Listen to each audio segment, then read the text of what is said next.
kita terus dengan presentation so please keep to the time sebab kita ada 11 groups today, so please keep to your time, 5 minutes each for each group 5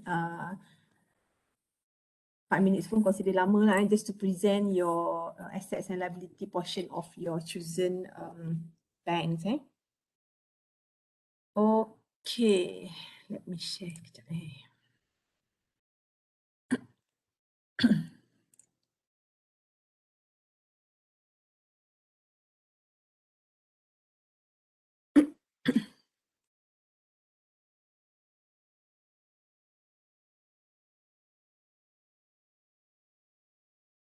Alright, so I really hope that all of you have actually watched the last week's video so kalau tak watch tak boleh jawab soalan forum tu and well done, semua pun dah jawab and I counted that as your attendance for last week. So saya katalah kita so far I don't have any plans to replace the class but saya dah replace dengan forum and today we'll continue with our foreign exchange market.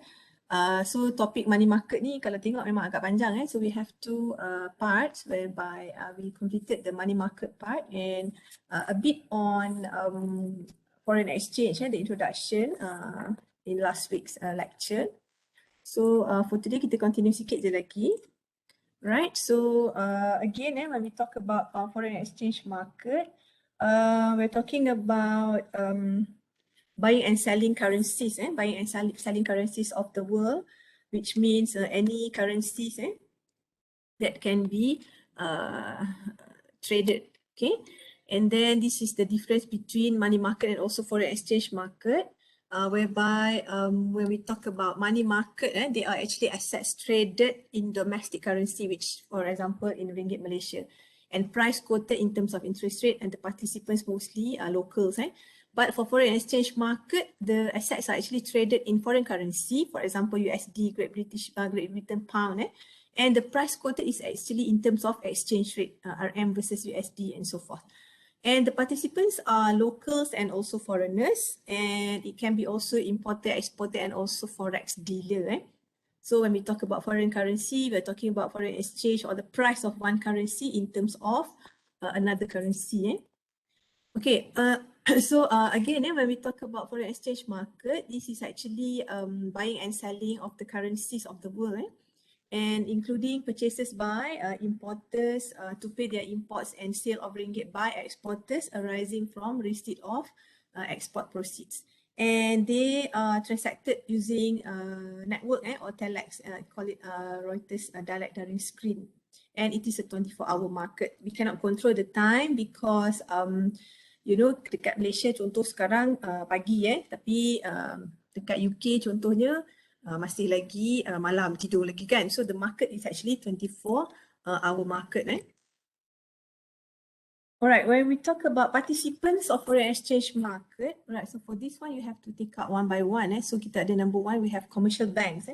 So commercial banks ni we can say that they are actually the main player. Okay, the main player of foreign exchange market is commercial banks, because one, we call them as a main player because what commercial banks have to do is, number one is they have to meet their customer requirement, whereby their customer consists of corporations lah. So we are talking about the big corporations ni. Okay, and number two is actually for their own trading position, own trading. So most commercial banks, they trade in forex to make profit. So they have two main kita kata functions lah. One is to meet their corporations demand, the importer and also the exporter, and also for their own trading to make profit. And then we also have corporations, finance companies, so tak ada corporations kat sini. So number two, we have corporation. So bila tadi kita cerita pasal to meet the customer requirements, we also have the corporations. Alright, so the corporations ni apa dia buat? They are actually if they export something, so they have to pay the export. If they are exporters, these corporations are exporter, then they have to pay in exchange for their investment or for their business or their trading. So the corporations normally are the buyer of foreign exchange. So corporations ni ada. We also have So importers and exporters ni masuk dalam kategori corporations lah, dalam kategori number 2. And then we also have finance company ataupun kita kata non-bank financial institution. For example, kita ada tabung haji, kita ada EPF. So these non-bank financial institutions, they also involved in foreign exchange market in terms of investment. Okay, so they invest in for example, tabung haji during kita kata musim haji, sometimes they have foreign exchange ataupun forex investment, so and as well as EPF, so they have big chunk of investment in forex to make profit lah for their shareholders. Okay, so those are finance company ataupun non-bank financial institution. And money broker, kita kata forex dealer and also forex broker lah. Category number 1, number 2, this one number 3, this one number 4. Okay, so we have forex dealers and also forex brokers. They are actually the intermediaries. So kalau kita tengok since our chapter 1 itu, we learn about the financial intermediaries. So they are the intermediaries, and we also call them as agent lah. So they are the agent or the middleman. So middleman, so they interact in banks. So when you need the rate or the exchange rate, you go talk to the agent. So these are the participants of the foreign exchange market. And all forex dealings ni, they deal in kita kata dealing room. And semua commercial banks ni dapat authorization from Financial Services Act 2013. Ni act lama lah, Exchange Control Act. So act baru is Financial Services Act 2015.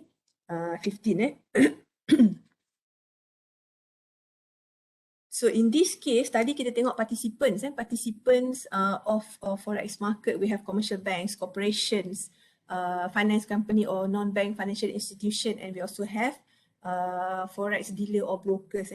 We also have central bank, which is our Bank Negara Malaysia. This bank, the role of this bank is actually to control.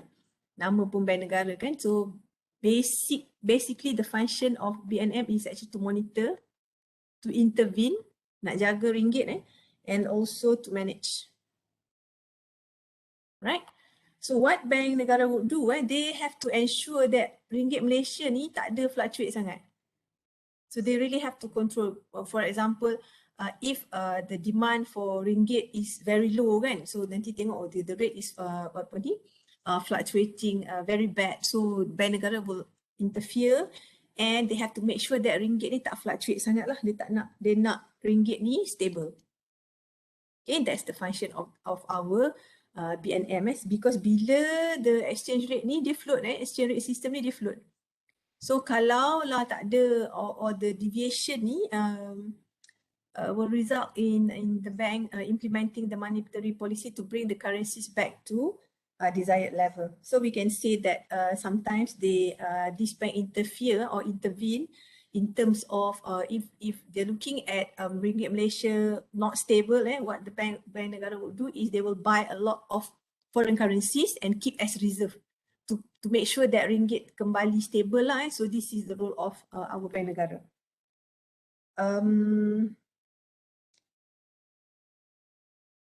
Okay, and sometimes bila ringgit Malaysia ni terlalu rendah, apa yang Bank Negara buat ialah dia akan beli balik ringgit ni, dia akan buy back ringgit, dia beli ringgit tapi dia using dia punya forex reserve. Nampak tak kat sini kan? Because in order to control our ringgit, so Bank Negara ni dia akan beli forex ataupun dia beli RM, dia guna forex reserve yang dia ada to control, to stabilize the ringgit. And also, okay, again, macam saya kata tadi lah, forex intervention ni apa yang Bank Negara buat is they interfere, dia buat forex intervention. So it's either they buy the forex and keep as reserve, or they buy back RM using their forex reserve. So dia jual balik forex, so dia beli balik RM. And this intervention can be in the form of macam tadi lah, this is actually to support RM, support ringgit, so the main concern is to support our ringgit, so dia beli banyak foreign currency. And we can also say that by looking at this trend, what we can see is that if you go to for a holiday or if you go to buy imported goods, contoh lah kita kata USD tengah naik, okay, so kita kata USD naik, barang-barang US di Malaysia ni harganya akan jadi mahal lah sebab USD tengah naik over ringgit kan, so barang US dekat Malaysia ni akan jadi lebih mahal Tapi kalau currency dia tu turun, let's say USD tu turun, so barang US dekat Malaysia akan jadi lebih murah barang dekat overseas tu akan jadi lagi murah. Because kita compare sekarang ni dengan forex.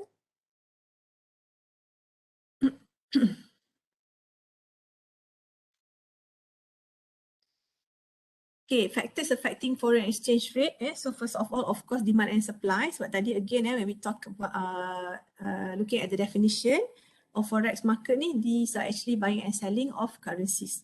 Okay, so depending on demand and supply. Second one, we have market forces. Alright, how do banks come up with this foreign exchange rate? Okay, so they're using fundamental and technical analysis. Okay, yang ni kita tak ada belajar in detail lah so this is, they call it market forces. So they do the analysis, they buat fundamental also technical analysis to come up with specific rates. And then economic factor. Okay, economic factor contohnya the GDP, gross domestic product of each company, the price of oil, harga minyak. Okay, all these are economic factors. The economic condition, kata economic condition boleh polisi yang dikeluarkan oleh World Bank contohnya. So ini semua ialah among economic factors that will affect the foreign exchange rate. Government and central bank policies, okay, termasuk monetary policy. Okay, and then last week kita tengok Bank Negara just announced the new OPR and they maintain at 1.75%. So that policy might affect this foreign exchange rate. Okay, these are the facts or the numbers. It can also be market psychology and sentiments, something which are unquantifiable, something that you cannot quantify. For example, the political situation, is it safe to go to certain countries, or is it safe to come to Malaysia contohnya. So those are market psychology and sentiment. Again, that will also affect the foreign exchange rate. And political factors, ada election tak somewhere, ada war. Okay, so these are also factors that will affect the foreign exchange rate. International events, market speculation, and also market information. So market information is this actually regarding the interest differential. We call it interest differential. Okay, so these are the factors affecting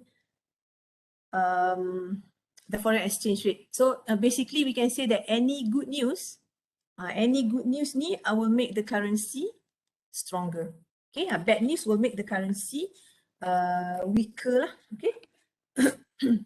Alright, so tadi factors affecting the foreign exchange rate. Now we have foreign exchange risk. So we can classify into two: foreign exchange exposure and also transaction risk. Right.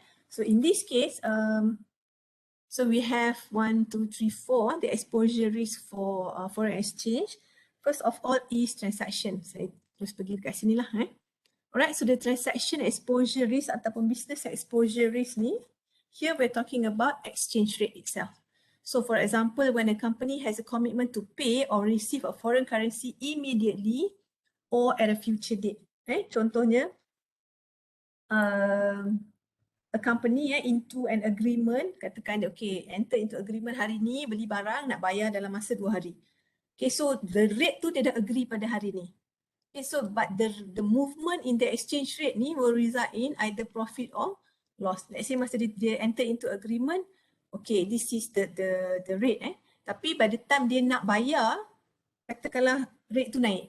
So it will give them some kind of a losses because the rate yang dia nak bayar tu, by the time dia nak bayar tu, because dia dah ada commitment nak bayar, but on that day the rate fluctuate. Okay.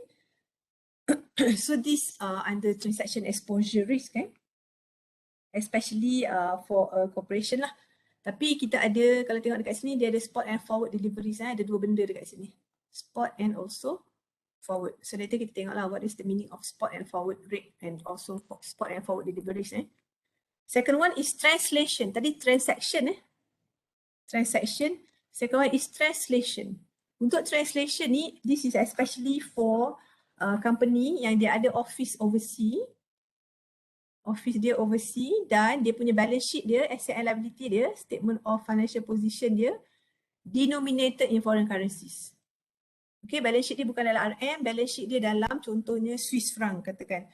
So whatever happens, bila exchange rate tu fluctuates, asset liability dia akan jadi sama ada positif ataupun kita kata negatively fluctuate. So kalau negatively fluctuate tak baguslah. Jadi nampak value tu rendah.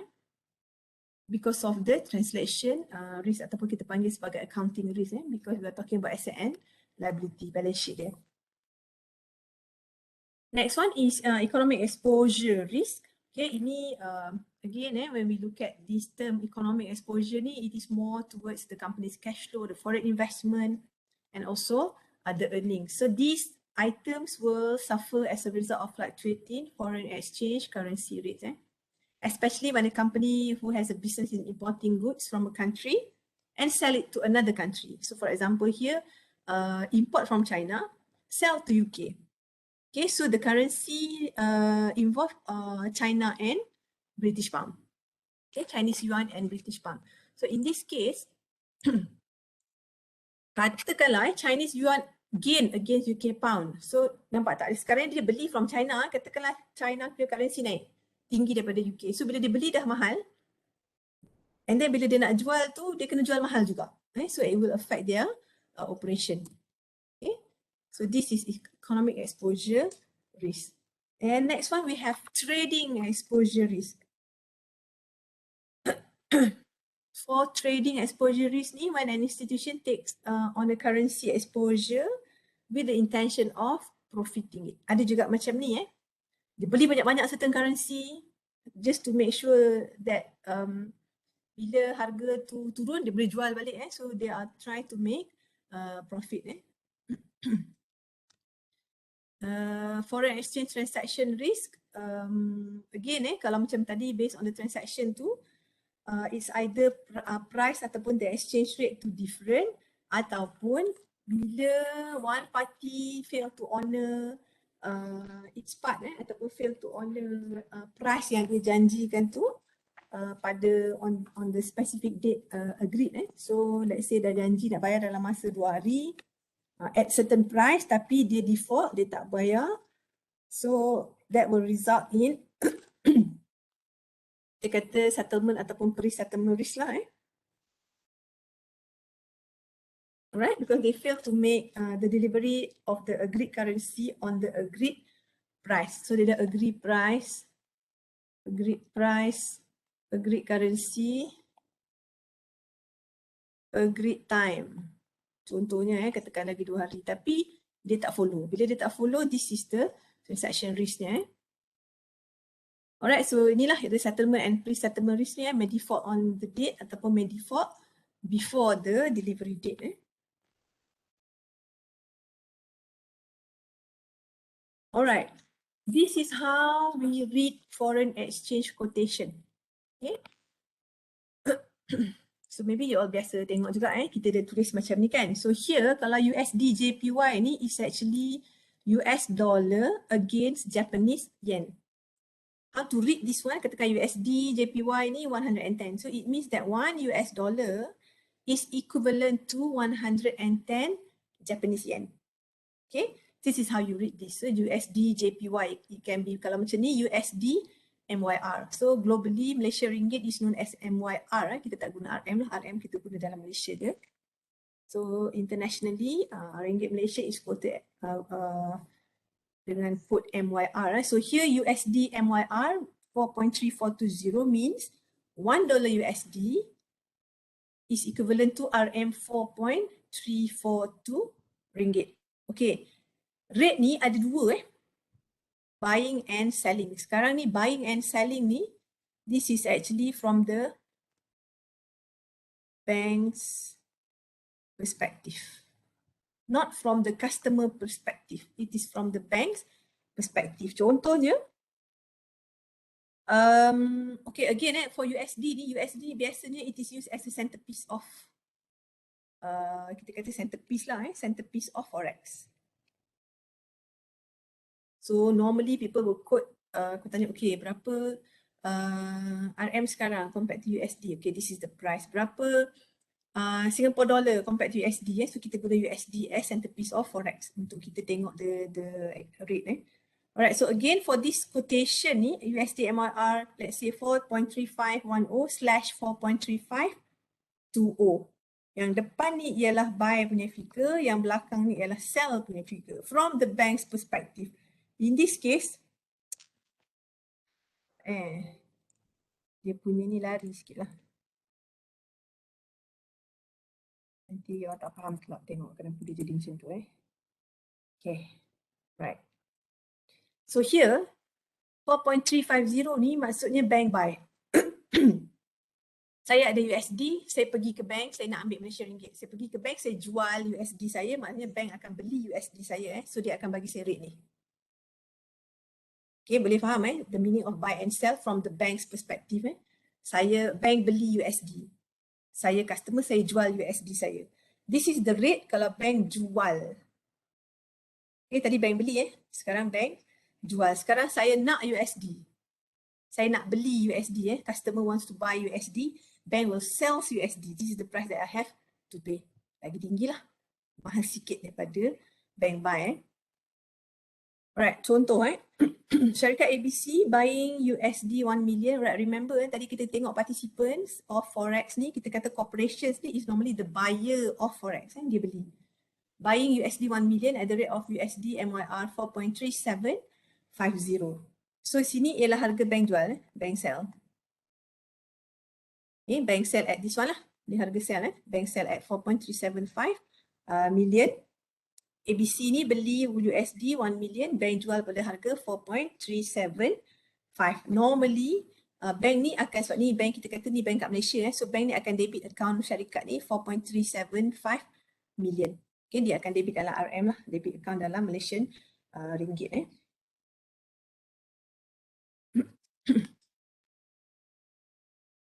Alright, we also have direct versus indirect quote.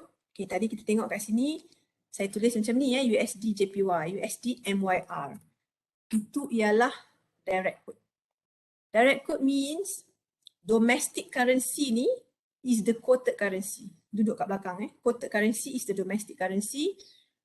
Currency pair tu, kita kata currency quote tu yang pair ni is foreign lah, foreign dekat depan, ringgit dekat belakang. Ini ialah direct quote. Tapi nak buat terbalik pun boleh. Ini we call it indirect quote. Tapi biasanya kita pakai yang ni lah, direct quote. For example, 1 USD, it is easier 1 USD is equivalent to 4.22 ringgit Malaysia rather than 1 ringgit Malaysia equivalent to USD 0.237. Kan? And this is easier. So kita guna ringgit di belakang, foreign di depan Okay, here we have spot market and forward market. Okay, for foreign forex ni, untuk foreign exchange market ni kita ada dua one we call it a spot market. So spot market ni is spot date and spot rate. Spot date and spot rate. Okay, which means currencies bought or sold for immediate delivery, which means 2 days excluding public holiday or weekend. Dia mesti 2 working days. Contoh kata kita balik ke syarikat ABC tadi. Okay, let's say syarikat ABC ni nak beli USD ni, dia enter into contract dia pergi dekat bank. Okay, saya nak beli USD 1 million. Dia pergi hari Monday. Okay, dia kata dia nak beli. So kalau dia kata okay, saya nak guna spot rate. Bila dia nak guna spot rate, hari Rabu ni dia kena bayar dah 4.375 million. 2 hari Isnin enter into contract, Rabu bayar. Pada harga ni 4.3750 ni kita assume sekarang ni ialah spot rate lah. Katakan ini spot rate Okay, so dia boleh guna spot rate untuk transaction 2 hari. Nak bayar immediate pun boleh, tapi maksud spot market is within 2 working days Lagi satu kita ada forward market, future delivery. Okay, future delivery maksudnya lebih dari 2 hari. Kalau 2 hari tadi spot dia pakai spot market. Kalau forward market dia lebih daripada 2 hari anytime after 2 business day. Contohnya pergi kepada ni tadi balik kalau Monday contract, Wednesday dia bayar, ini jadi spot. Kalau dia pergi Monday juga, tapi dia kata dia nak bayar Friday, dah lebih dari 2 hari kan, ini dia akan guna forward rate, bukan harga ni lagi lah. Ini spot tadi dia akan guna harga yang lain. Okay, how do banks determine the forward rate? Okay, so why we have these two types of market? Because they actually we go back to importers and exporters lah. Macam mana importer and exporter ni nak bayar the forex ni Okay, kejap lagi kita tengok dia ada macam mana baca the spot market and also forward the spot rate and also forward rate ni. But for now, as long as you understand this is the direct code, macam mana baca benda ni, that should be fine. Okay. Trading strategies and forward market. Alright, so there are two types of foreign exchange dealers. Okay, again macam saya cakap dengan group yang sebelum ni pun, this is actually something or a career that you can explore. Work with a bank, become a corporate dealer, but you have to sit for a few exams lah untuk dapat the cert because not everybody can be a dealer with bank sebab dia punya payment macam ni interbank dealers ni, payment dia memang monthly salary you will get like 30-40,000 per month tapi the risk is really high lah you have the risk of being fired from the bank kalau the dealing tu tak goes well because we're talking about millions kan, kita bukan cerita pasal 1,000-2,000 for bank dealers ni because they trade using the bank's money so they really have to make profit for the bank. Alright, so number one we have corporate dealer or we call them commercial dealer. Okay, so what they do, the corporate dealer ni, they look after the needs of the bank's corporate customer, corporate or commercial customer. So dia jaga dia buat dealing ataupun dia jaga commercial customer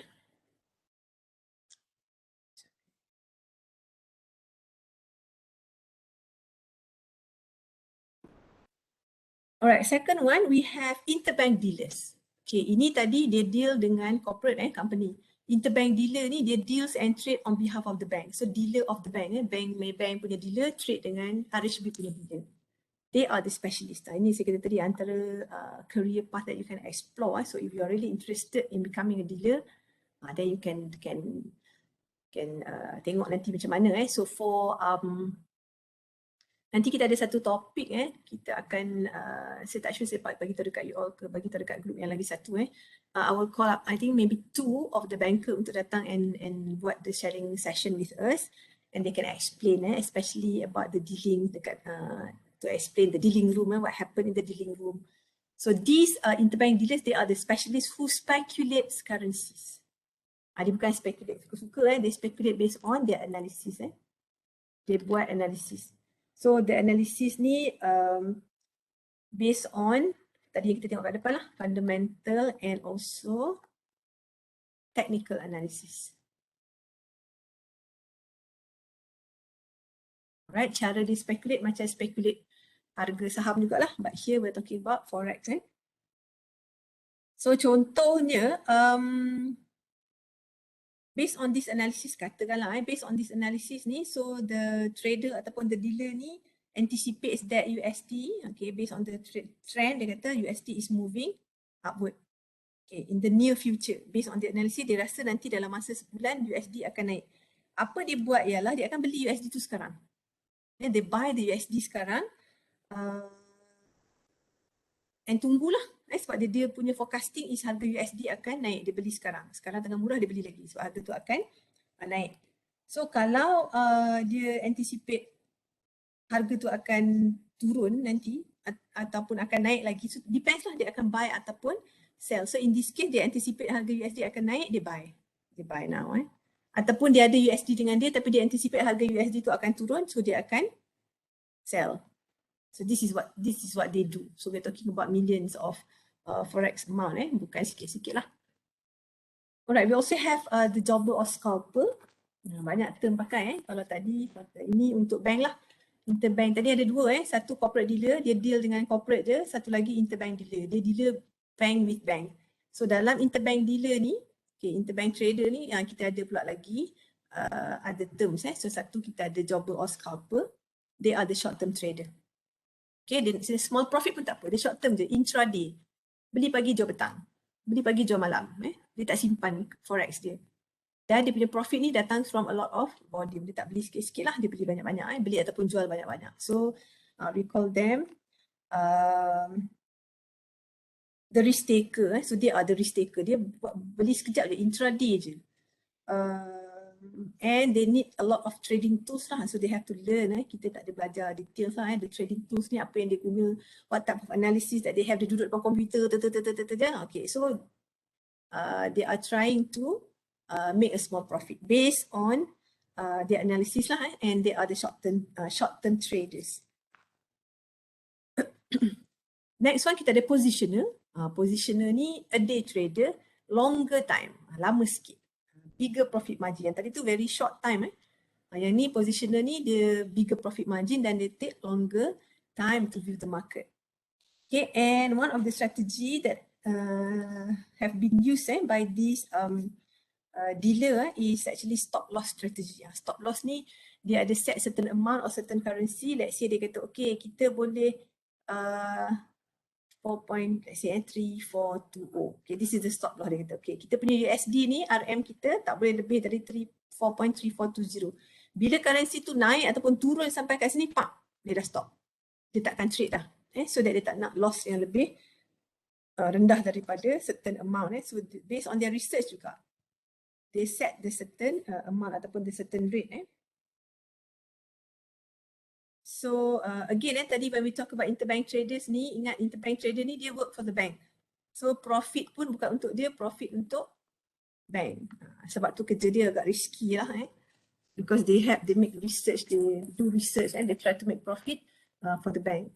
Next one kita ada structural trader or strategic dealer.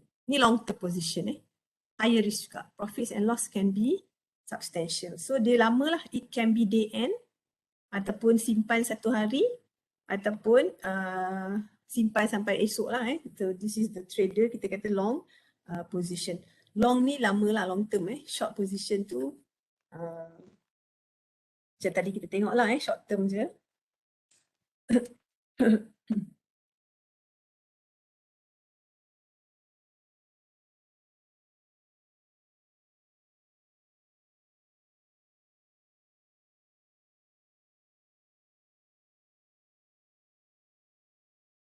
Alright, so these are the trading strategies. Stop loss. Okay, again macam stop loss tadi tu to limit the bank's loss if the market move drastically.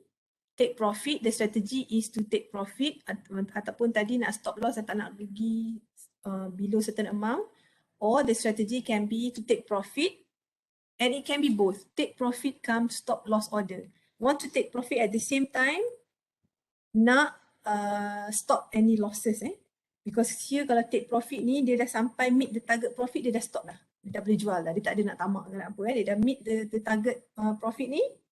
Ni kita kata dia meet lah, dia meet the target profit, okay, dia akan stop sebab dia punya strategi is to take profit. Alright, ini tadilah yang saya kata forward market and spot market tu. Kalau forward tadi delivery in the future, dia lebih daripada 2 business days. So forward market ni lebih lama. Bila lama maksudnya bila lama so that the company ataupun the market participants ni can hedge toward their forward currency exposure risk and also speculate. So ada masa sikit lah to be settled after spot date kan. Kalau spot date tadi tu kena pakai that rate dalam masa 2 hari ni. Kalau lebih lama, it can be up to several years forward market ni. Jangan ingat 2-3 hari, lebih daripada 2 hari je. Not only more than 2 days or 1 week or 1 month. It can also be up to several years. Lama lah, it can be long. So bank use forward market ni to hedge the forward currency exposure risk juga. Okay, and also they speculate the forward market ni. Alright, so the mechanics of forward rate. Okay, tadi kita tengok spot rate. Spot rate tu macam rate yang sekarang ni based on technical and also fundamental analysis. They come up with one rate which is spot rate. Nak dapat pula forward rate ni. Forward rate is the future rate. So nak dapat forward rate ni, these are actually the factors, market sentiment, the central bank intervention, and also the interest difference of 2 currencies. We call it swap point. So here, Saya tunjuk yang ni dulu lah.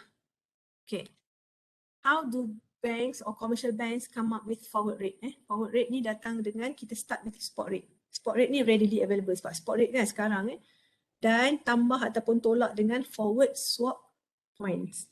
Terus forward swap points ni bergantung kepada interest differential between the two currencies over the forward period. Let's say we are talking about ringgit and USD. So when we talk about ringgit and USD, it can be differential interest rate lah. Macam ni differential interest rate. Okay. So dia akan convert jadi forward points ataupun tadilah pips dipanggil forward points. Contohnya kalau 3 point contohnya dia equivalent dengan 0.003. Tertinggal kosong. 003. Kita baca foreign currency ada 4 decimal point dia mesti ada 4 kat belakang. So kalau 3 points, 3 lah. Okay, kalau 100 point sama dengan 0.0100. Okay. Alright, dia ada juga forward premium or discount. So kalau kata premium ni kita akan add lah the point. Kalau discount kita akan deduct the point.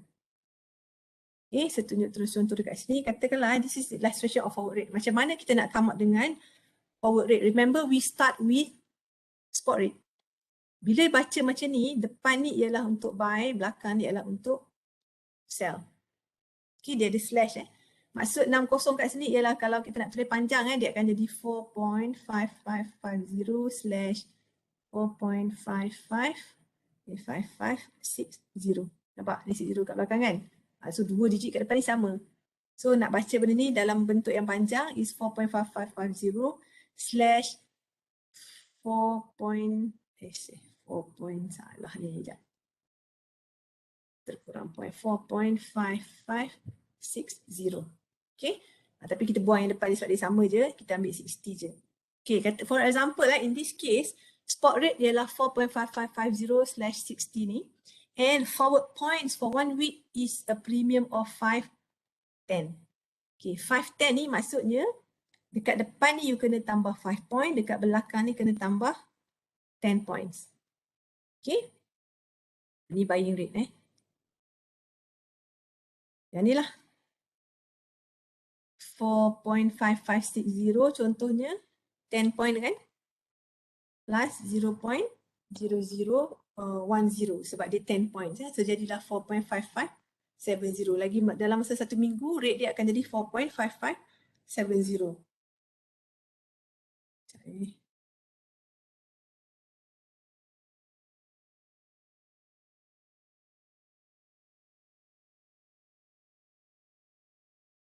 Okay. So kalau discount, let's say discount forward dia 15 dengan 5. Remember this is the point Ini point untuk buy, ini point untuk sell. So kalau customer tu nak buy dalam masa 1 week ni, sebab dia 15.5 so 4.5550 minus 0.55 point ni lah, 0.0005. So this is the figure So this is how we baca lah the rate tu. Okay. I prepared for you ada 3 self-test question just to gauge your understanding based on forex ni. Right? So can you try question 1? What do you think is the answer? When a country's currency depreciate, depreciate maksudnya turun lah. Okay, kita pakai 2 word je dekat sini. Kalau kata depreciate tu turun. So the goods abroad become more or less expensive while foreign goods in that country become more or less expensive. What do you think?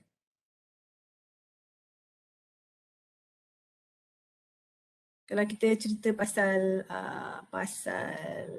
USD lah.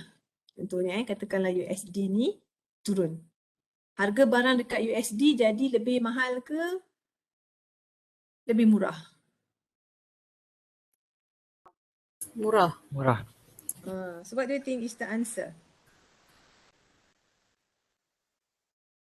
Boleh faham kan konsepnya kalau harga contohnya USD ni depreciate dengan ringgit let's say you nak beli barang US dekat Malaysia ni sebab dia kata goods abroad so barang US dekat Malaysia ni akan jadi lebih murah kan? Betul tak? Sebab harga US tu tengah turun so barang US dekat Malaysia akan jadi murah. Dan di US sendiri barang Malaysia dekat sana akan jadi lebih mahal sebab katakan kalau USD turun ringgit naik kan?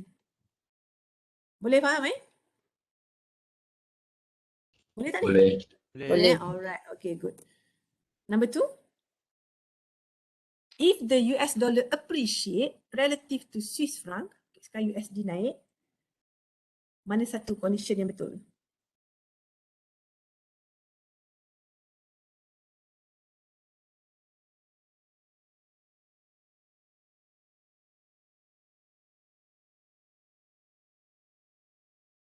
What do you think? A, B, C or D?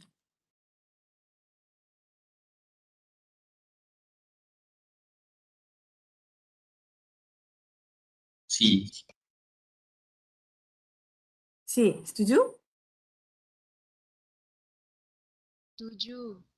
C. C Alright. So kalau USD appreciate relative to the Swiss franc, Swiss chocolate become cheaper kat US. Sebabnya USD naik kan, Swiss ni turun. So Swiss chocolate lagi murah di US. Ni A ni salah lah. And then B, kenapa pula American computer nak jadi less expensive kan? Sebab harga dia naik. So komputer US dekat Switzerland akan jadi lebih mahal Last one. Dollar depreciate pula. Dollar ni USD lah Ni Great Britain pound.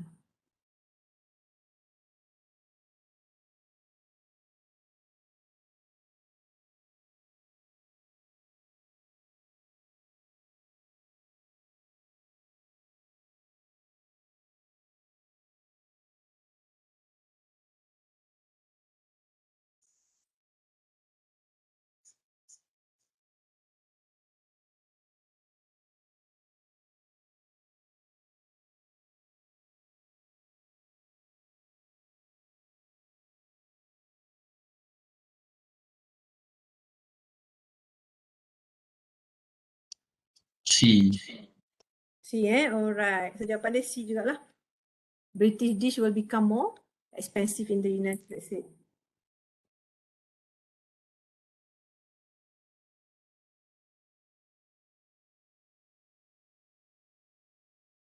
Alright, ada satu yang saya nak tunjuk mana? Sekejap. I show you something.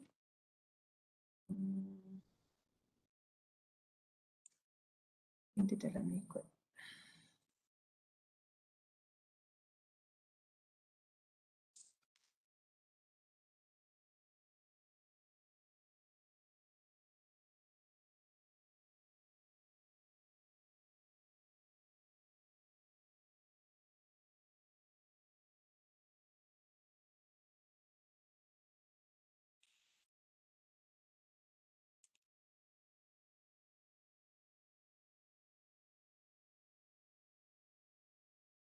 Alright, so this is the example this is I think from RHB Bank. So kalau tengok dia ada quoted currency yang mostly used in Malaysia lah Kita ada Australian dollar, Brunei dollar, Canadian dollar, Swiss franc, Euro, British pound, New Zealand dollar, Singapore dollar and also US dollar. So ini rate as at I think last week kot. So you can see lah So for example USD ada selling buying 4.2547. Buying dia 4.0203. So Australian dollar ni rate dia semua tinggi-tinggi lah So which means macam tadi saya tunjuk kita baca cara kita baca ialah 1 Australian dollar equivalent to RM 3.1683. Okay, ataupun 1 Brunei dollar equivalent dengan 3 sebab Brunei dia ikut Singapore Nampak tak Brunei dengan Singapore. So whoever been to Singapore and Brunei, you actually can use di Singapore tak? In Brunei, you can actually pay using Singapore dollar. Dengan RM tak boleh, RM you kena tukar pergi Brunei dollar. Tapi if you bring Singapore dollar with you, you pergi beli barang kat Brunei, you can pay with Singapore dollar. Sebab dia rate dia tag dengan Singapore. Nampak? 3.1445 ni, the tag dengan Singapore. So Brunei dollar dengan Singapore dollar sama. Okay, yang lain lah.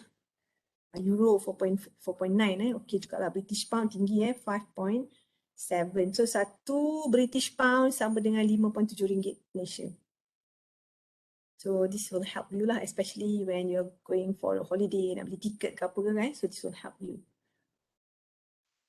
Alright, so any questions tak for Forex ni? If you have no question, kita break for maybe 5 minutes and then kita continue dengan presentation. The order of presentation would be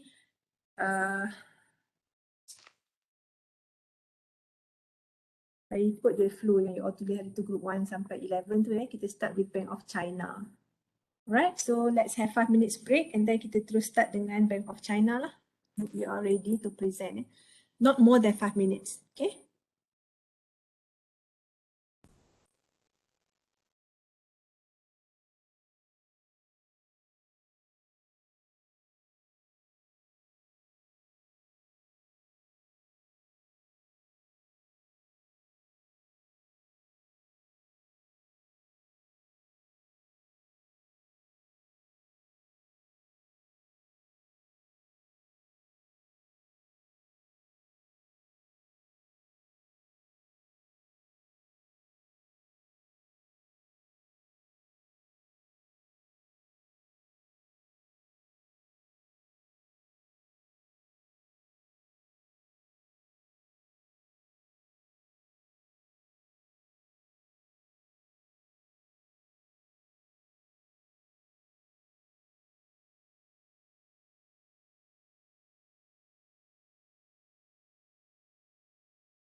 Right, you ready? Bank of China.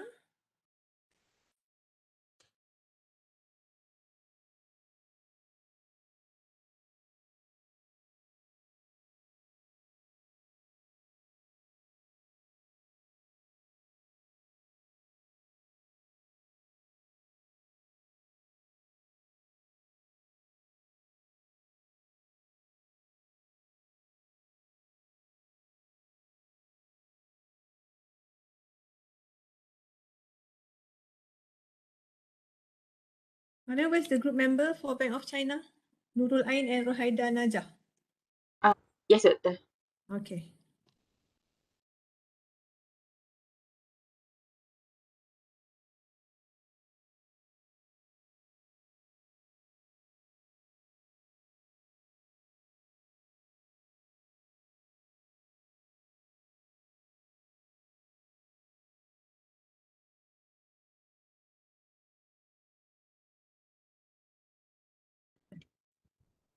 Can you see the slide? Yeah. Okay. So good morning to Dr. Hazianti and my fellow friends. So today Rohaida and I are going to present about Bank of China Malaysia Berhad.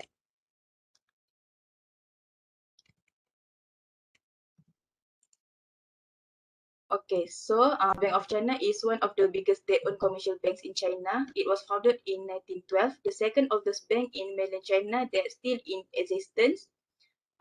It is legally separate from its subsidiary, although they maintain close relations in management and administration and cooperate in several areas, including reselling BOC's insurance and security services. And at the end of 2020, it was the fifth largest bank in the world in terms of total assets. Okay, so this is the classifications of assets, liabilities, and equities of BOC.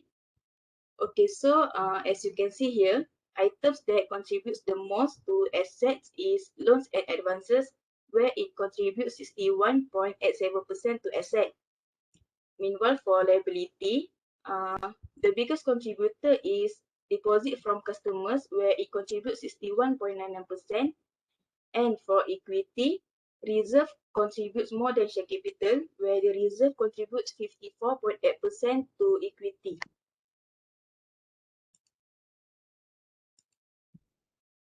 Okay, so these are the items under the loans and advances. There are 7 items, which is overdraft, term loans, bills receivables, trust receipts, claims on customer under acceptance credits, revolving credits, and staff loans. Okay, from the figure, you can see that term loans is the biggest contributor to loans and advances.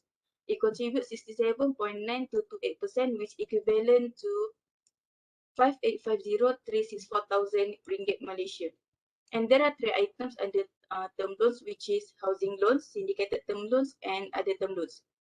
Meanwhile, the trust receipts and staff loan doesn't affect too much on loans and advances. Okay, next I will pass to Rohaida.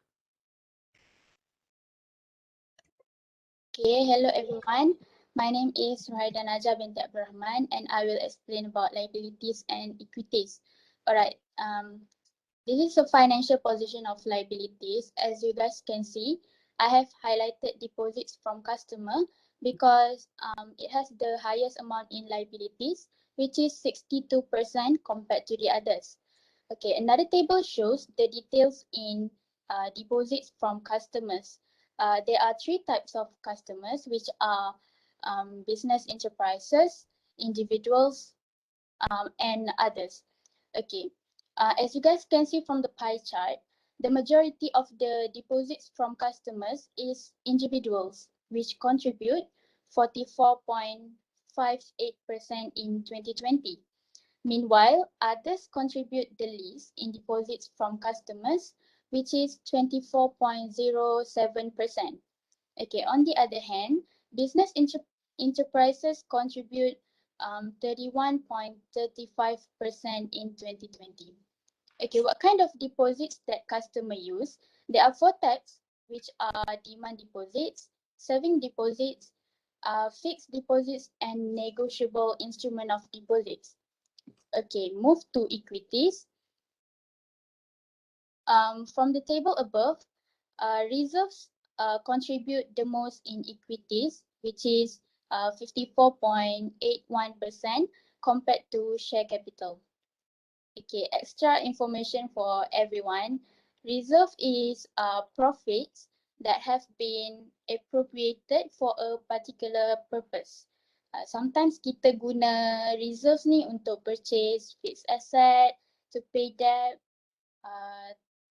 to pay repairs and maintenance, and so on. Okay, I think that is all from us. Thank you. All right, thank you, Bank of China. Can we have Hong Leong Bank next?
Assalamualaikum warahmatullahi wabarakatuh.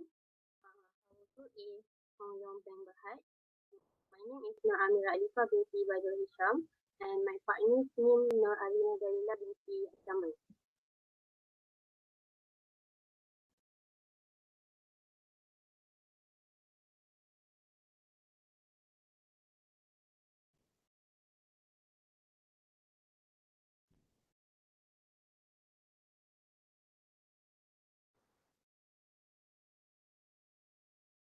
Leong Bank Berhad is a regional financial services company based in Malaysia which presents in Singapore, Hong Kong, Vietnam, Cambodia and China.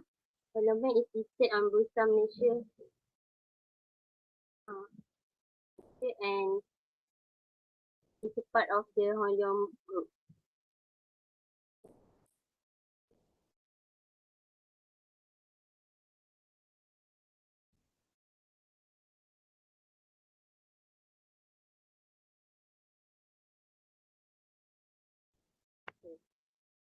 This is our statement of financial position, and in year 2021, the most asset, loan, advances and financing.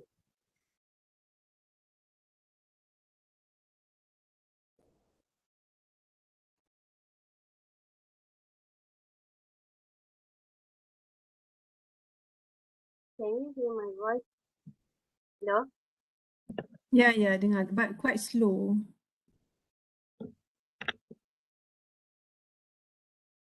Uh, now you can hear my voice. Boleh, tak apa, you can proceed. We can hear you.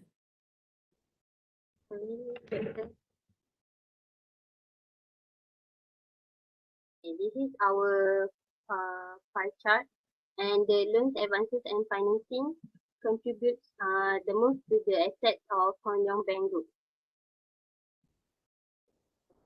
Next.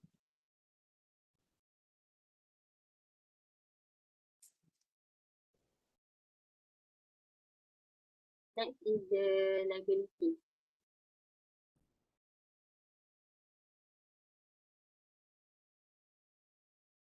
Alright, so next I will continue on my part, which is liability. So this is the statement of financial position for liabilities. So next,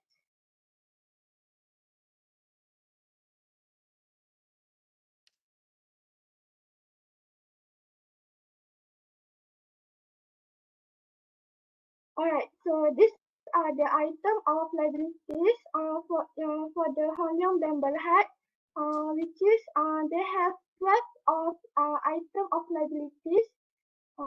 Next.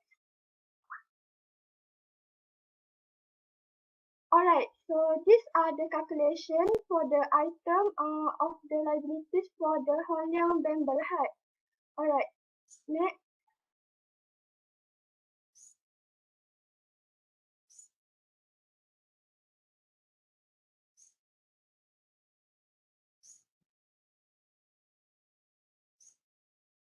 Okay, so from this pie chart, we can see that deposit from customer is the highest among the others, which is they have 88.3% of liabilities from deposit from customer. So we can conclude that deposit from customer is the item of liabilities that the most contribute to the liabilities of Hong Leong Bank Berhad. Next.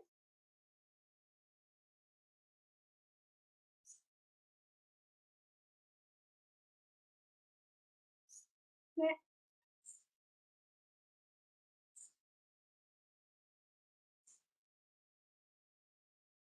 Okay, this is the our equity. Our equity has share capital, reserves, and minus with treasury shares. And the total equity is as shown. And the most of the equity is the reserve.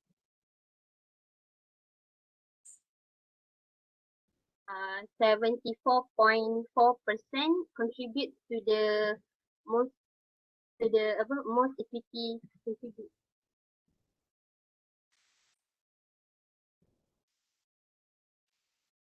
Alright, so this is the pie chart of equity.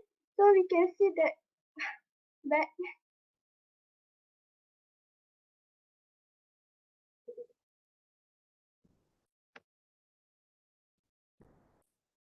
alright, so we can see that reserve is the most item that contribute to the equity, which is 74.4%.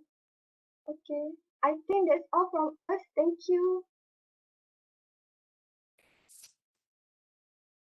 All right, thank you. Next is Citibank.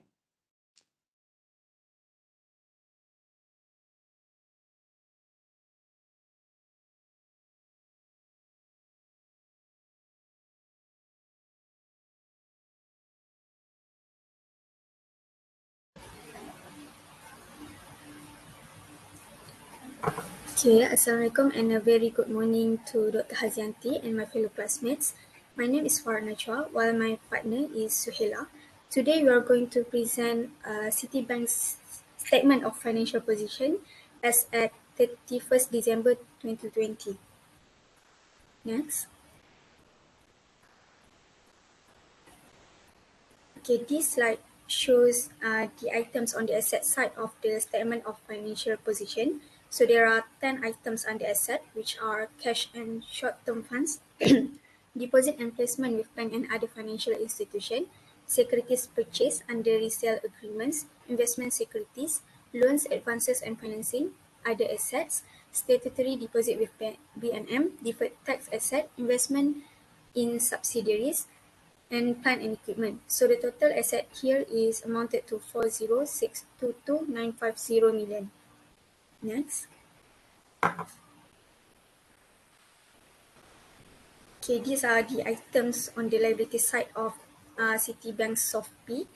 So there are deposit from customers, deposit and placements of banks and other financial institutions, other liabilities, and provision for taxation. So the total liabilities here are amounted to 35,546 million. Next. Okay, this slide shows the items on the equity side of Citibank's statement of financial position. There are only two items under equity, which are share capital and reserve. So the total equity attributable to owner of the bank is amounted to 5,166,404 million. Next, I'll pass to the next presenter. Okay, so based on this graph, we can see the item that contribute the most to the asset is loans, advances and financing at 47.35%, while the lowest is statutory deposit with Bank Negara Malaysia BNM at 0.21%. Next, the item that contribute the most to the liabilities is deposit from customers at 74.45%, and the lowest is provision for taxation, which is 0.02%.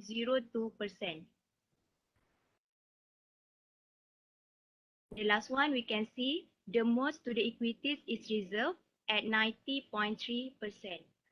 So that's all from us. Thank you. All right, thank you, Citibank. Next one, Mizuho Bank.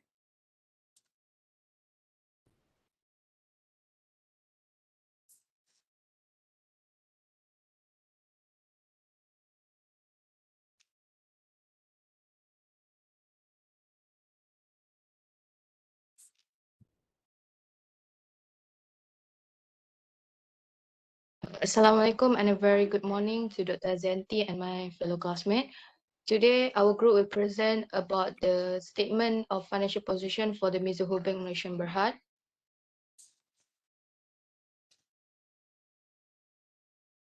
This is our group member, which is first one is Khairul Naimah, second is Nur Najihah binti Razali, and last is me, which is Fatimah binti Abu Bakar. So now let's take a look at about the background Mizuho Bank. Mizuho Bank Malaysia Berhad was incorporated locally in Malaysia on December 29, 2010 and officially commenced operation in September 2011. It is a part of the Mizuho Financial Group and is a wholly owned subsidiary of Mizuho Bank, which is headquartered in Tokyo. From our main office in Kuala Lumpur, Mizuho Malaysia provide a range of attractive and comprehensive financial service in corporate finance, trade finance, forex and derivative, cash management, Islamic finance, and advisory to multinational and corporate clients in Malaysia.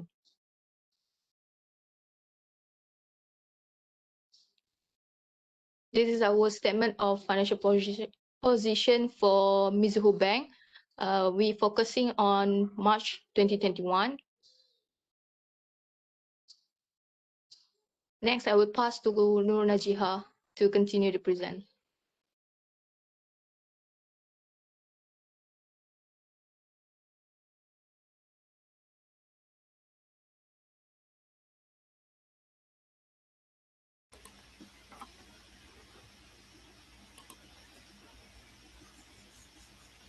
Assalamualaikum Doctor. Okay, I will continue with this presentation. Okay, this is for calculation for asset. How to calculate for cash and short-term funds. Total cash per total asset times 100%, so we got 9.24%. Same goes to others. Okay, ini ialah pie chart bagi aset. Di mana kita dapat lihat loans, advance and financing ialah memberi sumbangan yang banyak, di mana person yang banyak memberi sumbangan kepada aset Mizuho. Okay, ini pula calculation for liability. Di mana deposit for customer dapat 27.30%. Deposit and placement, we got 70.46%. Derivative financial liability, we got 1.53%. Lease liability, we got 0.09%. Other liability, we got 0.61%.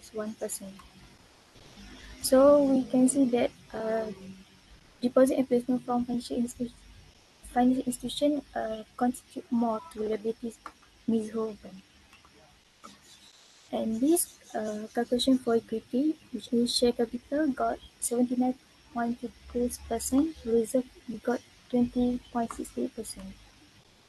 And this pie chart for equity, you can see that share capital contribute more to this equity for Mizuho Bank.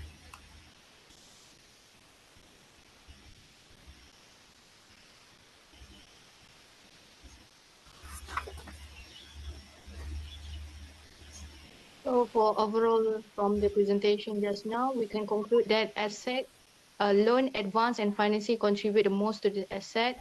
For the liability, deposit and placement for financial institution contribute the most to the liabilities. And last but not least is equity. Share capital contribute the most to the equity.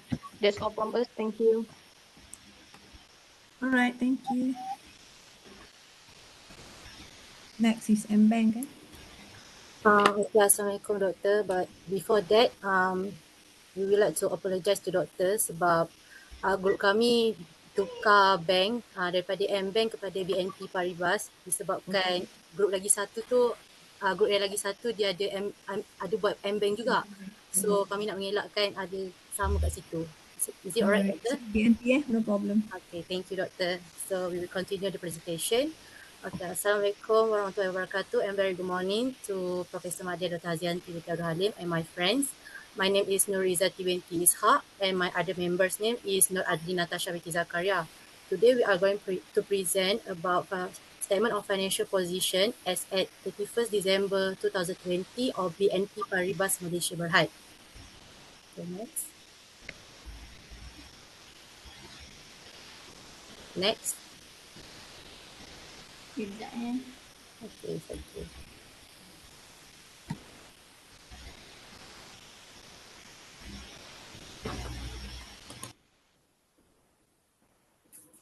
Okay, so here are the items of the asset side. The items as shown, such as cash and short-term funds, reverse repurchase agreement, financial assets at fair value through profit or loss, financial investment at fair value through other comprehensive income, loans, advances and financing, derivative financial asset, other asset, property, plant and equipment, intangible asset, tax recoverable, and last one, deferred tax asset. So all of the total asset are amounted to 6645,226. Next.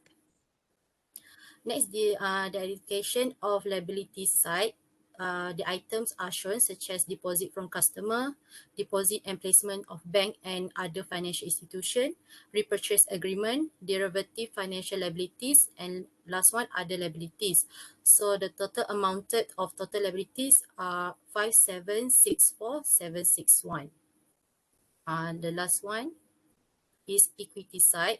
The items are such as share capital, retained profit, and reserve. So the total shareholders' equity amounted at 80465. That's all from me. Now I will pass to the next presenter. Thank you. Okay, next we will determine the item that contribute the most to asset, liability and equity. So based on this graph, you can see the item that contribute the most is loans, advances and financing at 20.14%, while the lowest is intangible assets at 0%. For liability, the item that contribute the most is deposit from customers at 39.91%, while the lowest is repurchase agreements at 4.95%. And the last one is equity.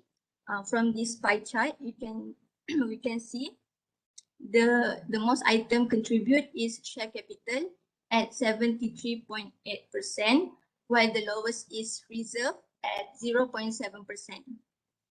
So that's all from us. Thank you. All right, thank you. Next, can we have Alliance Bank?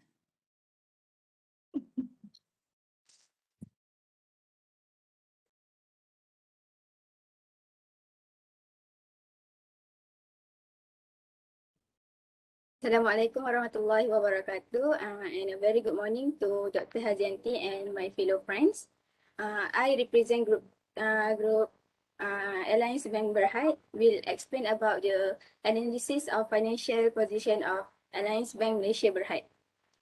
First of all, I will introduce the member of my groups, which is me, Nuradiba binti Zul, Nur Aina Asparina binti Esrazali, and Nurul Izzati binti Ghazali.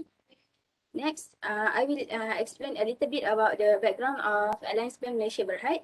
Alliance Bank Malaysia Berhad is a banking group offering banking and financial services through its consumer banking, business banking, Islamic banking, investment banking, and stockbroking business, as well as unit trust and asset management.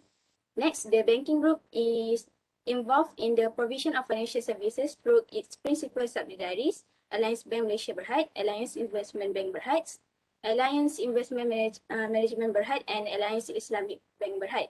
And the last one is Alliance Bank Malaysia Berhad provide access to its base of customers throughout the country via delivery channels, which include retail branches, privileged banking centers, Islamic banking centers, business centers, investment bank branches, direct marketing offices, and unit trust agent office located nationwide, as well as mobile and internet banking.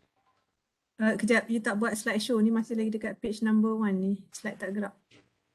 Slide tak gerak. Dekat front page je ni. Okay, now baru nampak the statement of financial position. Cuba buat slideshow. Okay. This is the statement of financial position as at 31st March 2021. As we can see, the total of the assets is, for 2021 is 60,725,195 ringgit. Meanwhile, for the liabilities and equities, the total of liability and equities for 2021 is 60,721,195 ringgit. Nampak bergerak tak?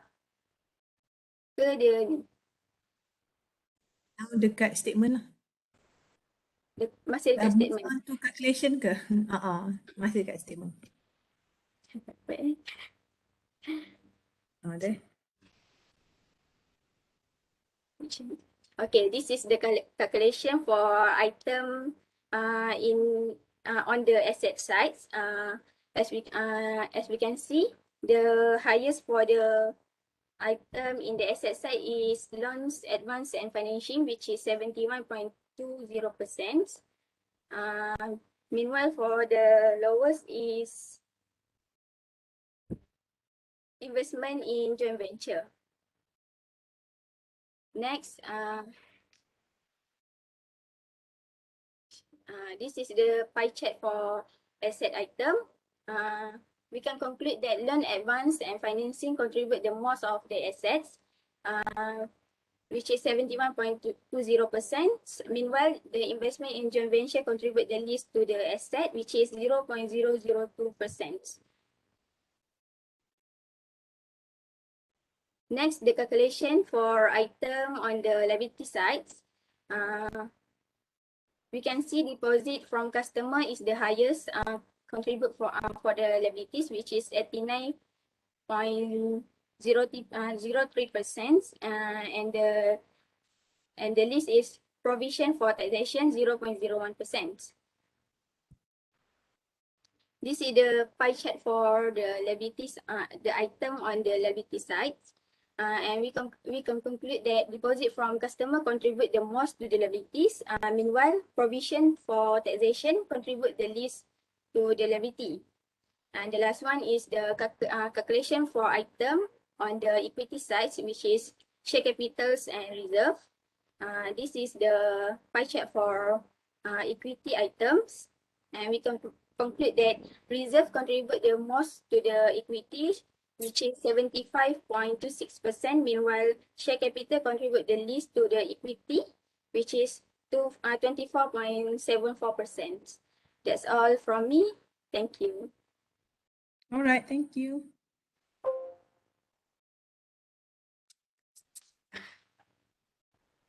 Right, next, can we have HSBC?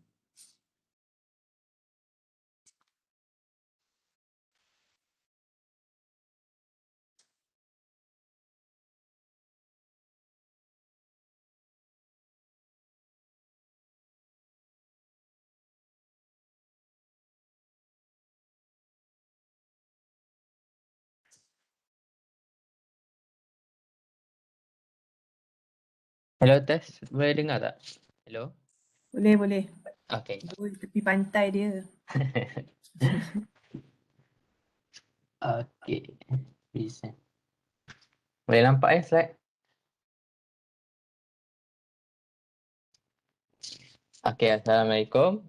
My name is Muhammad Syamil Imran bin Muhammad Ibrahim. Today we're going to present about HSBC Bank, which is the Hong Kong and Shanghai Banking Cooperated Limited. So this is our group member. First of all, it's me. Then lalu Irwansyah bin, lalu Imran Rosyadi, and Muhammad Hafiz bin Zainal. Okay, these are the assets that we collected from the statement of financial position. So as you can see from here, loan, advances, and finances is the most contributed in the asset, which is total about 50,752,784 million.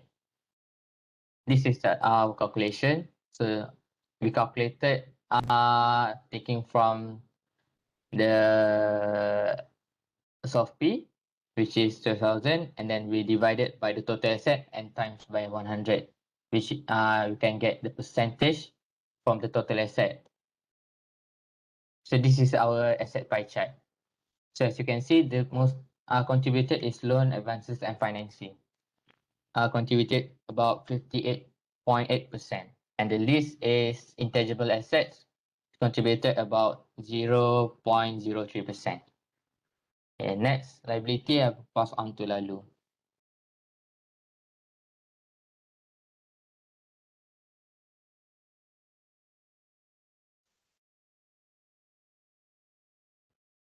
Lalu?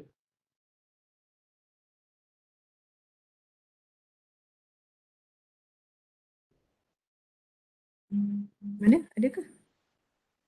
Tak tahu, mungkin line tu slow kot. Tak apalah, saya teruskan je lah. Okay, for liabilities, sama je macam asset kita kira. Cari dapat persentage yang sama. So, untuk liability kita dapat yang paling banyak adalah apa ni? Ni, deposit from customer, which is total about 84.08%. So, round off dapat 84.1% lah. So, for the list, we got bills payable, which is 0.22%. And last but not least, equity. There are two equities, which is share capital and other equity and reserve. For equity, the other equity and reserve is the most contributed, and the least is share capital. That is all from us. Thank you. All right, thank you, HSBC. Bank of America. So for this group, we have all foreign banks, but basically the content sama je dengan local banks.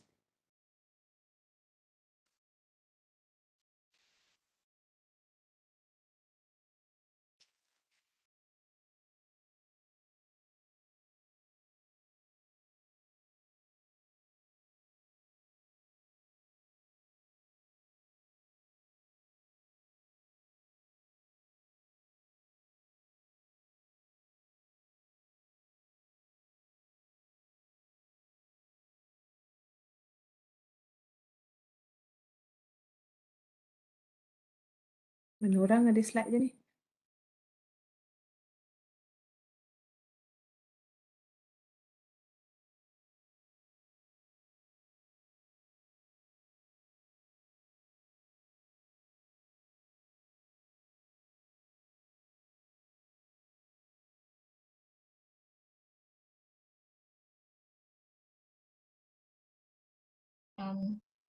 Hello, Assalamualaikum.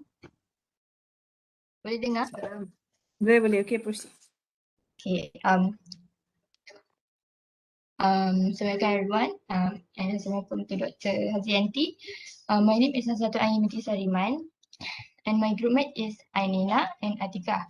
We are presenting about Bank of America Malaysia Berhad. Okay, this is the statement of financial position for the year 2020. And we'll proceed to the first one, asset. So this is the asset of Bank of America Malaysia Berhad.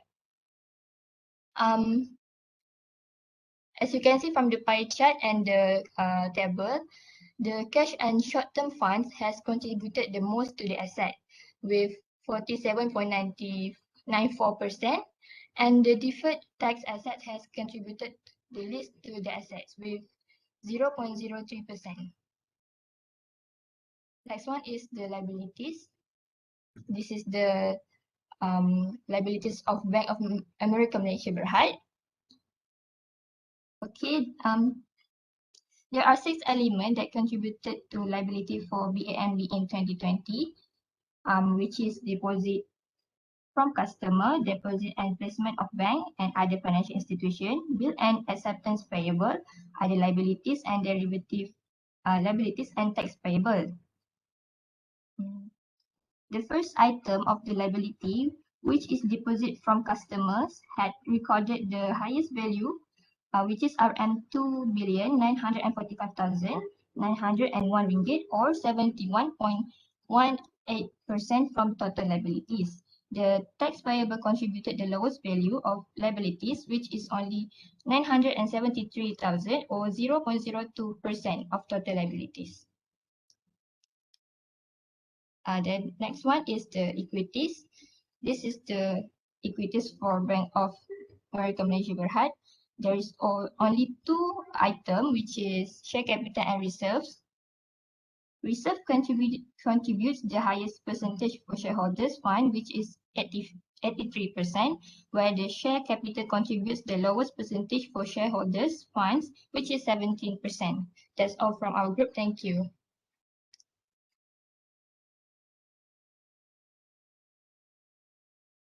Right, thank you. Next, OCBC.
Hello, Assalamualaikum. Dengar ke? Salam, boleh dengar. Right, gentlemen, you can start.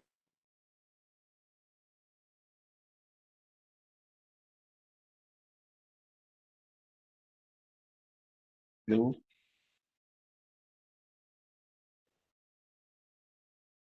Dengar Man, dengar. Dengar. Hello. Siapa yang bercakap sekarang? Aziman. We can hear you. Can you hear us?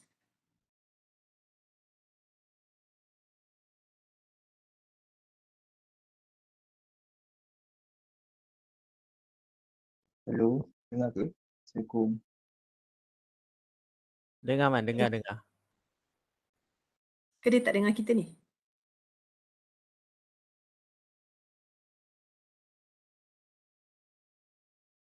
Alright, you can proceed eh.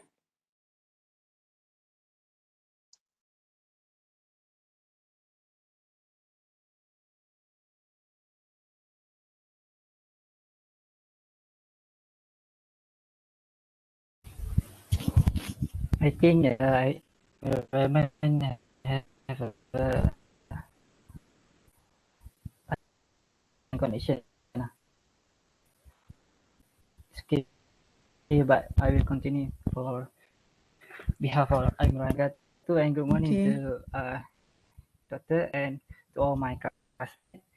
Today I will present our slide, which is OCBC Bank.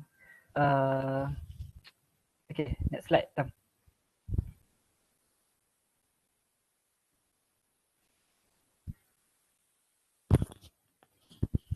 Hello. Hello. Dengar ke? Test. Okay. Okay. Who's going to present it? Okay. I think Aziman can continue. Okay. Okay. OCBC Bank is the longest established Singapore bank from in 1932 from the merge of three local banks, the oldest of which was found in 1912. It is now the second largest financial services group in the Southeast Asia by assets and one of the world's most highly rated banks with an A1 rating from Moody's. Recognized for its financial strength and stability, OCBC is consistently ranked among the both top 50 banks by best and the Asia Pacific by SM Bankers. Okay, next slide.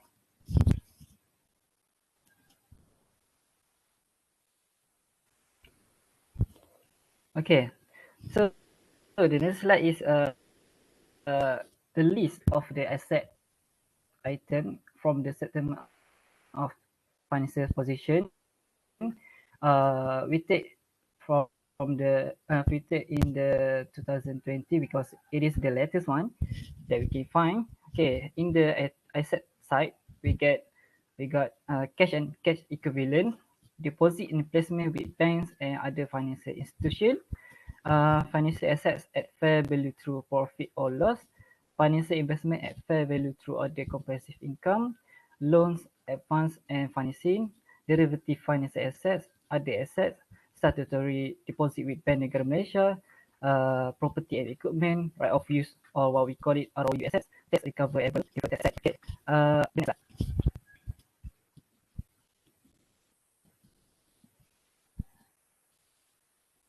Okay, the next slide, I will show you the calculation on the asset side, which is we calculate the percentage of each item.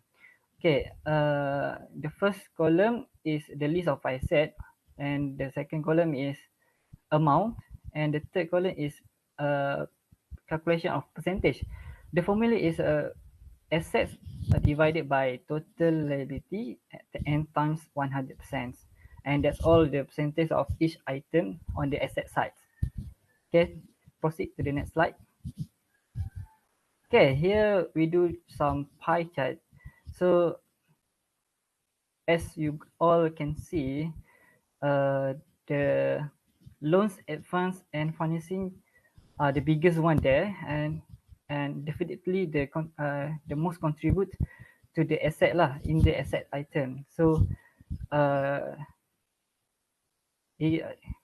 item is 71% after we rounded that number lah, that percentage to the nearest one.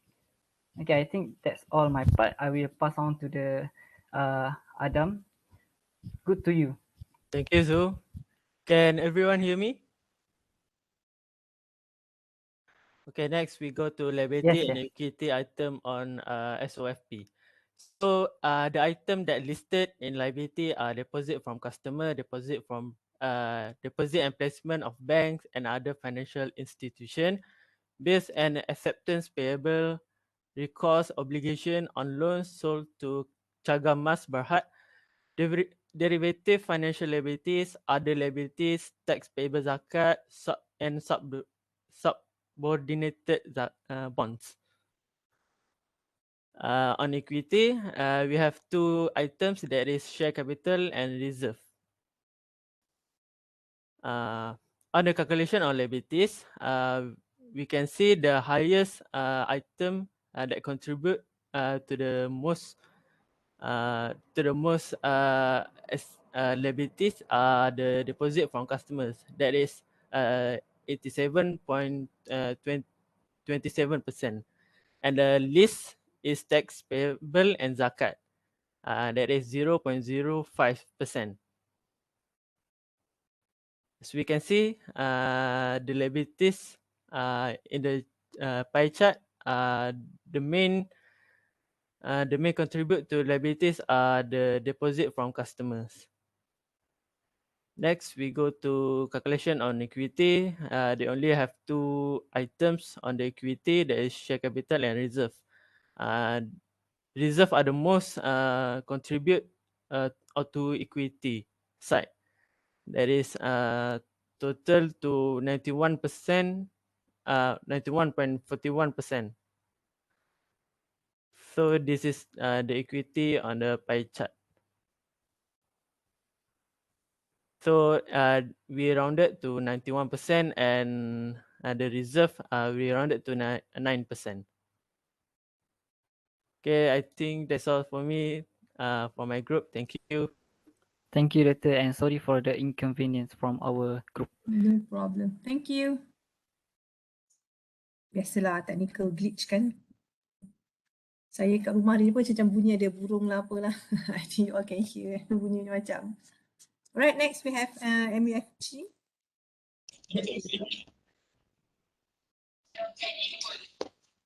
Hello, Doctor. Can you see my slide? Yes. Okay. Okay, Assalamualaikum warahmatullahi wabarakatuh, and a very good morning to Dr. Hazianti and my fellow friends. Today, I, Rizman Syakir Bero Aizat, with my team members, Afif Firdaus and Muhammad Saifulidahan, will present about the analysis of assets, liabilities, and equities for MUFG Bank Malaysia based on the annual report of year 2020. Okay, for the background of the banks, MUFG Bank Malaysia Berhad is an affiliate of the Bank of Tokyo and the Mitsubishi Bank. The acronym for MUFG is Mitsubishi UFJ Financial Group. The date of establishment for this bank is October 1957. Chief Executive Officer or Country Head of Malaysia for this bank is Fumio Takamutsu. Share capital for this bank is 200 million ringgit, and stockholders for this bank is MUFG Bank. The date of establishment for this bank is October 1957. This bank have 419 employees and 2 branch at the Penang and Labuan. So next, I will pass on to Afif for the assets. Hello, thank you, Rizman. My voice clear or not? Clear. We can Okay, hear you. thank you, Doctor. Okay, thank you, Rizman. Now I will present the asset of MUFG Bank Malaysia Berhad in 2020 as stated in their statement of financial position in 2020. Next. Okay, this is the asset which is they have 16 asset of MUFG Bank Malaysia Berhad in 2020, such as purchase receivable and cash and short-term funds. Okay, next. Okay, as we can see, this is the pie chart of the asset of MUFG Bank Malaysia Berhad in 2020. There are difference in value of percentage because in calculation we use 2 decimal places, but in this pie chart we use 1 decimal places. Okay, as we can see, the most contributed asset for MUFG Bank Malaysia Berhad in 2020 is embedded loans measured at fair value through profit or loss, which is Ringgit Malaysia 50 billion 501 million 577,000 or 46.2% from the total asset of MUFG Bank Malaysia Berhad in 2020. Yeah, that's all from me. I will pass to the next presenter. Thank you. Alright, so this is the list of liability of MUFG Bank Malaysia Berhad. So next. And this is the calculation of percentage of contribution. So as we can see, the most contributed liability of MUFG Bank Malaysia Berhad in 2020 is collateral deposit received, which is around 64.43% from the total liabilities.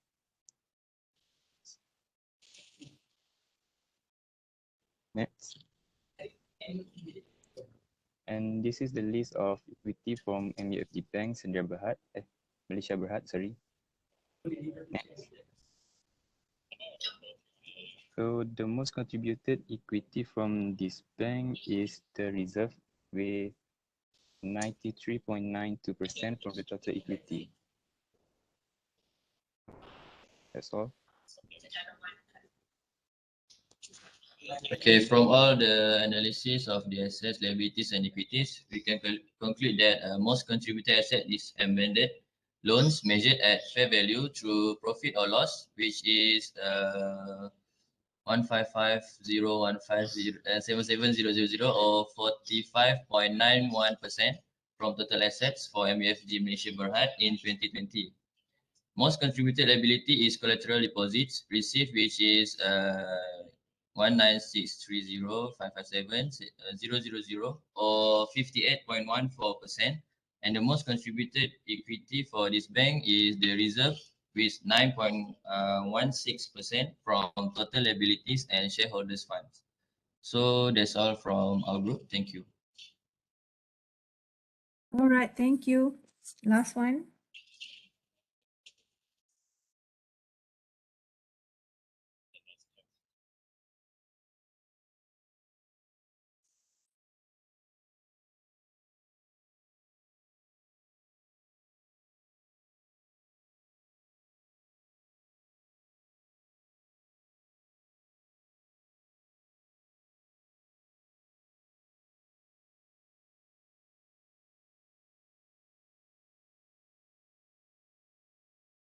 Okay, Assalamualaikum and good morning. Boleh dengar tak?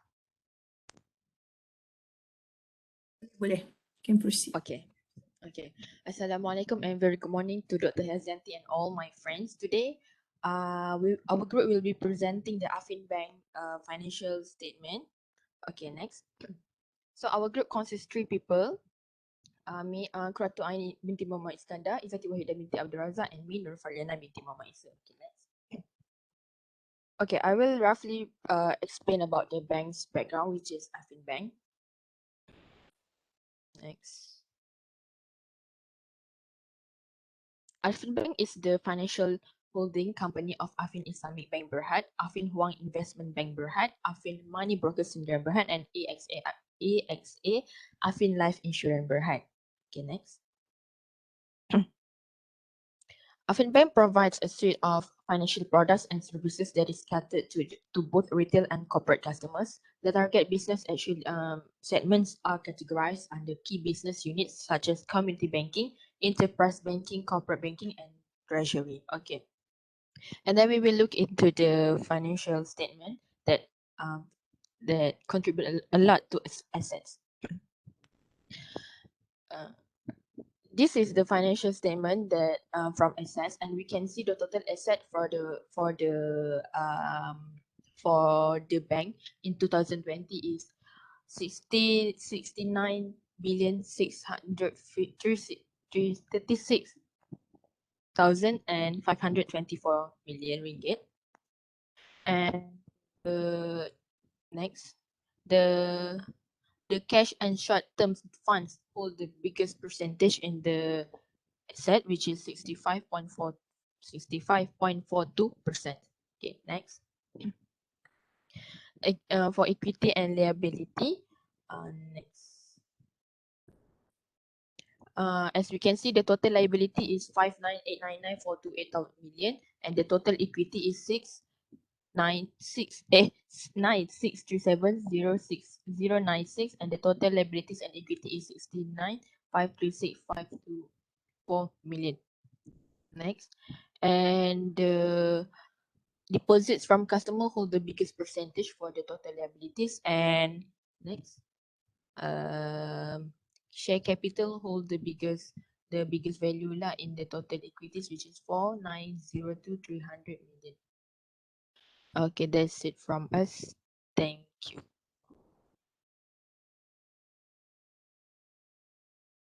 All right, thank you very much. We have 11 groups today, so well done to everyone for a very good preparation and also presentation. And just to remind you that for the future presentations, I really hope that everybody can present in English. Walaupun dalam kelas saya campur-campur English and Malay, but during presentation, because your slide is everything is in English, which is very good. And for future presentations, maybe you can improve in terms of English language and use English for your presentation. Don't worry about the grammar, pronunciation whatsoever. We don't really care about that as long as you have the confidence to speak English and also to present in English, which so far I think is very good that you can all present in English. All right, so looking at the data and also the figures that you presented, and I think everybody can see from our presentation that this is the difference between bank and financial institution and also other corporations such as manufacturing companies, retail companies.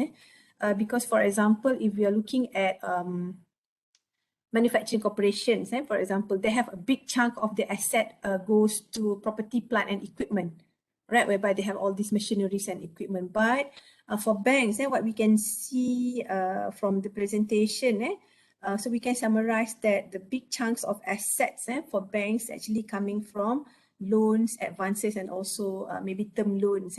Basically, we can say they're coming from loans and also advances. So these are the main users of their funds, making loans and advances as their assets. And for the liability portions, the big chunk comes from deposit from customer. So in other words, when we are looking at the normal corporation's balance sheet or statement of financial position, the cash and bank balances, the deposits, all those are actually under the assets. But for banks, dia terbalik lah. So our deposits to the bank will become their liability, and their loan given to us, which is a liability for us, become their assets. And for the equity portion, you can see most of them, they only have two elements, which are share capital and reserve. And the reserve portion is quite high. Later on, when we go to topic financial management, bank management, we can see that they have to maintain a huge amount of reserve because of the monetary or regulatory requirements required by Bank Negara for banks to maintain certain amount of, they call it SRR, statutory reserve requirements. That is why the reserve portion is very high. This is because to control the financial system or as a backup for us, the depositors. So kalau tengok the reserve is really high because they have to have certain type of protection for the depositors. So they have to maintain certain level of reserve, which is the statutory reserve requirement required by Bank Negara. So the same goes to local banks, because today you presented all the foreign bank, but basically the content of their financial statement of financial position and also the content of their reserve, the requirements that they have to follow is similar to local banks. Even though they are foreign banks, they operate in Malaysia, so they have to follow our Malaysian regulations. So basically, for the first task, I think everybody can get the idea that for the very first assignment, we are only look at the assets and also liability, and which element or which item consists or contribute the most to assets, liability, and also the equity portion. So keep your calculation and the banks of your choice, because for the second and also the third assignments, we're going to look at from the different calculation, and the last task would be the performance of the bank, because for now we only look at the assets and the liability, right? And so later on, towards the end of the semester, you will present the performance of that particular bank, so we can see that whether the performance is good or average or not good. So itu we save for the third assignment. Alright, so if you have no questions, lama juga kelas kita hari ni, 2 hours. So for next week, we're going to do new topic, which is capital market. And also, please remind me, because saya lupa tapi tak payah remind, aku rasa saya ingat je. So for next week, besides capital market, we are going to do quiz lah for money market topic ni. So I will let you know bila saya akan release the quiz, but not this weekend lah. So this weekend you all can rest lah. Weekend ni tak ada kena buat apa-apa. And we'll continue next week as usual. So, you have any question for today's topic? Tak ada, okay, semua Doktor, PowerPoint ni kena hantar juga lah. Tak, the submission, okay, sebelum saya lupa, dekat My Guru tu, I think I show you kan, the group member names tu, you all have to insert your name there, so that I know everybody already submitted, and you have to submit the, infographic je. Alright, thank you, Doktor. Semua dah masuk nama ke dalam grup tu? Ke belum? Dah. Dah. Sebab saya tengok hari tu macam ada yang belum complete. So make sure everybody's name is there. Nanti saya check lah kalau ada nama ataupun grup yang belum complete, I will let you know. But you have only to submit your infographic je. The PowerPoint ni you can keep for future reference lah. For the next presentation nanti maybe you want to edit using the same template pun boleh je. Alright? Okay, that's all for today. Enjoy your weekend. Ada kelas lagi ke petang ni? Ada. Alright. Okay, thank you. See you next week. Thank you, Doktor. Thank you, Thank you, Doctor. Thank you, Doctor. Have a good weekend. See you next Bye. week. You too. Bye, Doctor. Thank you. Thank you, Doctor. Thank you. Assalamualaikum. Salam. Doktor. Tidur je weekend ni. Right, bye.